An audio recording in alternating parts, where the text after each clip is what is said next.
Hi, I'm Lloyd from Bumstead Bicycles, and we just got in the new Trek Fuel EX7 suspension bike.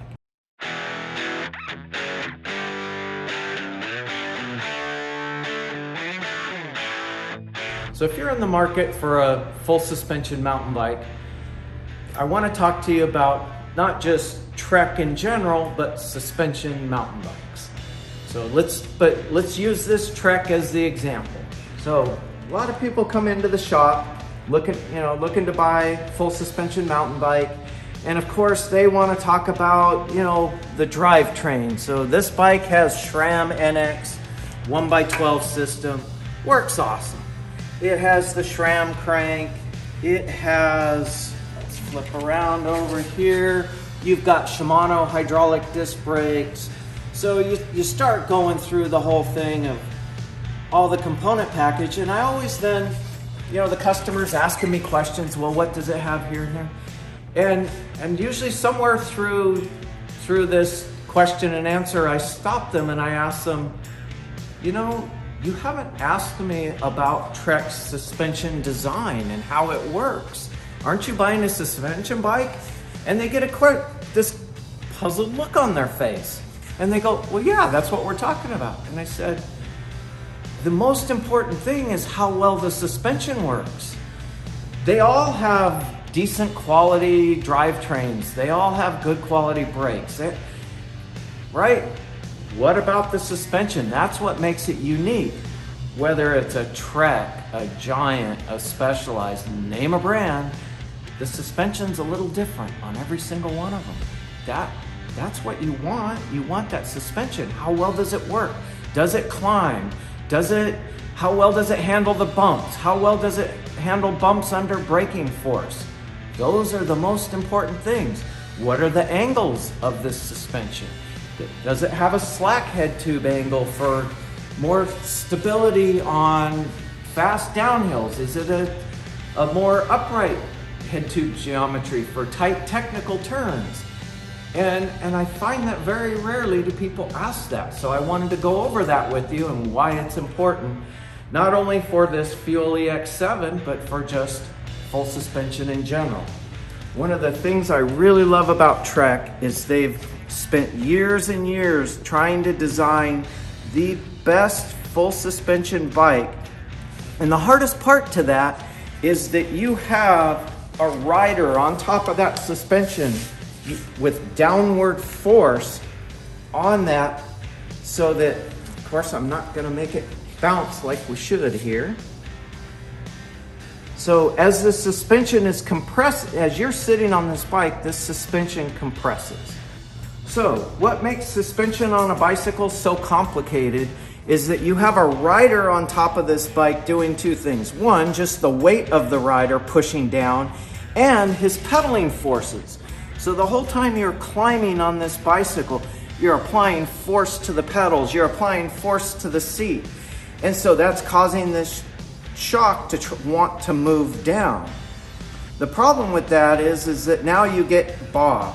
You're going up the hill and the bike's going up and down, up and down. That's not good. So all the companies, either they lock out the shock for the climb, which is bad because now you just paid all that money for suspension, and every bump going up the hill, you're on a hardtail. So you need that suspension to be open and moving, active every time that tire hits a bump. You don't want it active from your input. So Trek and their engineers have come up with a system through their pivot points, and they have specially engineered shocks. So even though this is a Fox shock, it's not an off-the-shelf one. It has been specifically tuned for this bicycle. So suspension is very important. Lockout is for the companies that didn't know how to alleviate those problems. So you shouldn't ever have to lock out. Now you can stiffen it for the climb, make it a little more efficient and make it more supple for the downhills. Not a problem being able to do that, but you want your bike to have suspension on the way up as much as you do on the way down. Another aspect of this suspension system, Trek has what they call their active pivot point for braking. So their pivot point at the rear is at the axle. The advantage to that is when you apply the rear disc brake, on some designs, it locks the suspension. The force of applying this caliper and hitting the rotor will stiffen the suspension. So now if you're going down a downhill section with a lot of bumps and you're applying the brakes, your suspension stiffens up, and so now that back end's not traveling the way it should. Trek engineers found that by moving the pivot point to the axle alleviates that problem, so you have nice controlled braking and the rear suspension still moves nice through those stutter bumps.